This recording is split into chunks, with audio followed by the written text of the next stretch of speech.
Well, hello everybody. This is Tim Mai. I have a lot of sun coming in from my windows today, so I'm gonna lean over a little bit here. All right, today is our final round of the real estate investing question and answers for this week, and so let's get right into it. Awesome. So here's a question from Ted from Florida. Florida passed a law a number of years ago that makes it illegal to assume a mortgage. Therefore, we can't legally take over someone else's payments. Yet, I see many posts on Craigslist saying 2,000 down, no credit check, owner financing. Is there a way I can do this legally? I haven't heard about this law, so I don't know. You might have mistaken. I haven't heard that it's illegal to, Now, I do understand that most loans nowadays are not assumable. I understand that. However, taking over someone else's payments, like on a subject to deal, in most states is not illegal. I don't know for sure what that is in Florida. And also too, lease options is another, strategy that you can use if you don't want to take over their payments that way. So yeah, you might want to look into that. Find out from other investors if subject to is illegal in Florida. I don't think it is, but just to double check for sure. Maybe check with a real estate attorney or an investor friendly, title company, or I prefer you talk to the attorney at that title company, though. Well, as long as they're a real estate attorney, they should be able to find that out for you. Okay. And like I said, the other option is just to do a lease option. All right. All right. William says, Tim, I have a solid 100% occupancy condo deal off the golf course right in your town, which we are purchasing for $2.4 million. It is currently worth $5.1 million because I'm only interested in flipping it for $4.1 million. What's the best way for us to locate a buyer ASAP? Well, if it's 100% occupancy and you're getting that kind of a discount, why is that, right? So you want to take a look at that. Why would someone sell it for that kind of price if it's 100% occupancy? What is the upside potential in this deal?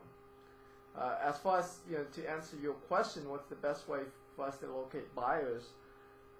Is to really just get the word out to everybody, right?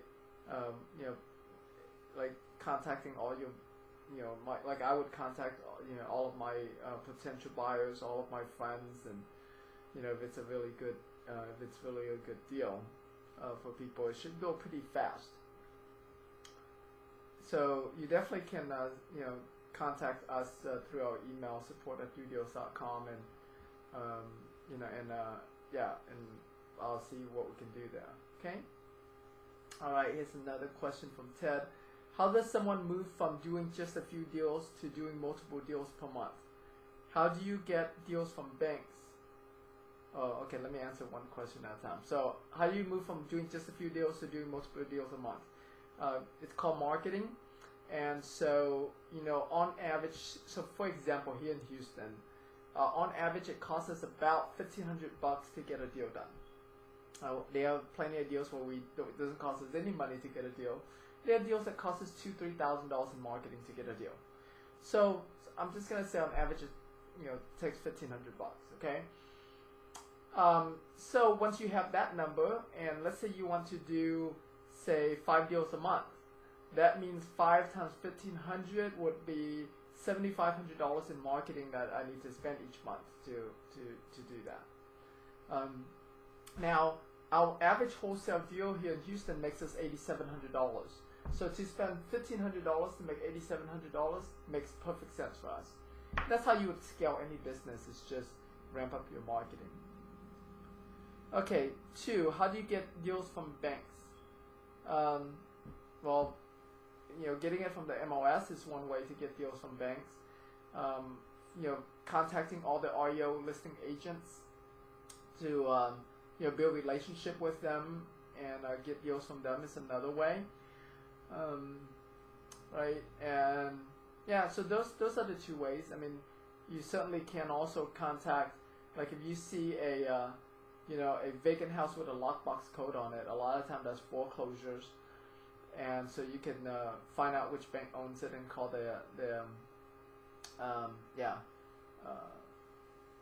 call the banks and ask them who's going to be the listing agents that's going to list those properties. So those are a few ways. You can also go directly to your local and regional banks and talk to their asset manager and talk to them about buying deals from them that way as well. Okay. All right. What would you recommend buying? Would you recommend buying from auctions? Auctions is a great strategy. I know a lot of investors make a lot of money from auctions.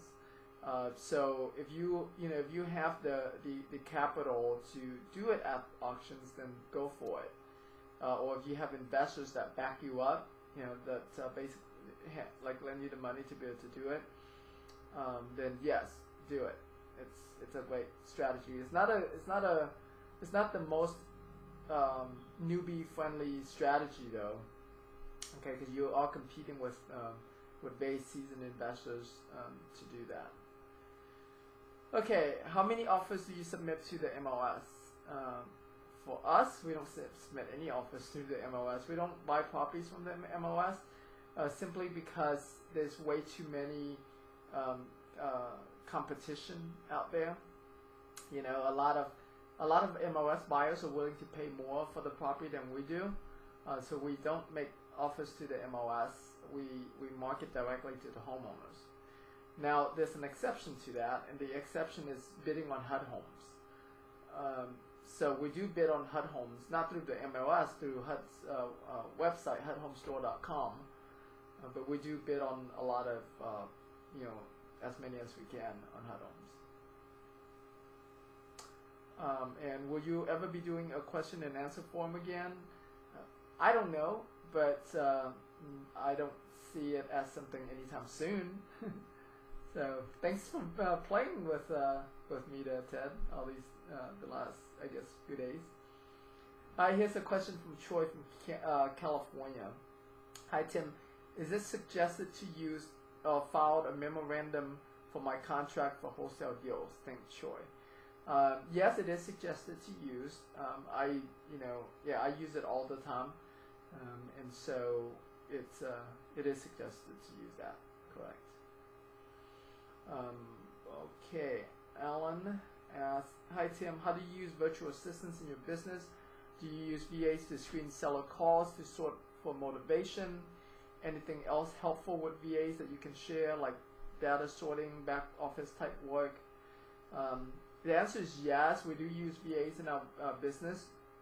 We have them do things like posting Craigslist ads for sellers, Craigslist ads for buyers, calling sellers, calling buyers, taking incoming calls from sellers and pre-screening them, running comps, bidding on HUD homes. So a lot of that stuff that we use, and like we use FreedomSoft as our system. So our VAs enter those information into like our system directly, and let me think what else we use our VAs for. Those are the main ones. It's just like lead generations and pre-screening for sellers and buyers. That's mostly what I have them focusing on. And yeah, you certainly can have them do a lot more things than that. I do have other VAs that do other things like websites and customer service and things like that nature. And if you have, if you want to learn more about VAs or want to hire a VA, just email us support@dodeals.com and we'll help you with that. And Alan asked, did you participate in mastermind groups or offer any mentoring? Well, we do have a coaching mastermind group that we do, and so you can contact us, support@dodeals.com, and let us know you're interested, and we'll talk to you about it. Sounds good? All right. Here's a question from Donna from New Jersey.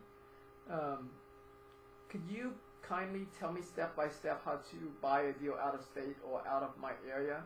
Tell me who are the players involved, and tell me every step from A to Z how to work an out of state or out of area deal, please. So first of all, an out of area deal is not much different than an in area deal.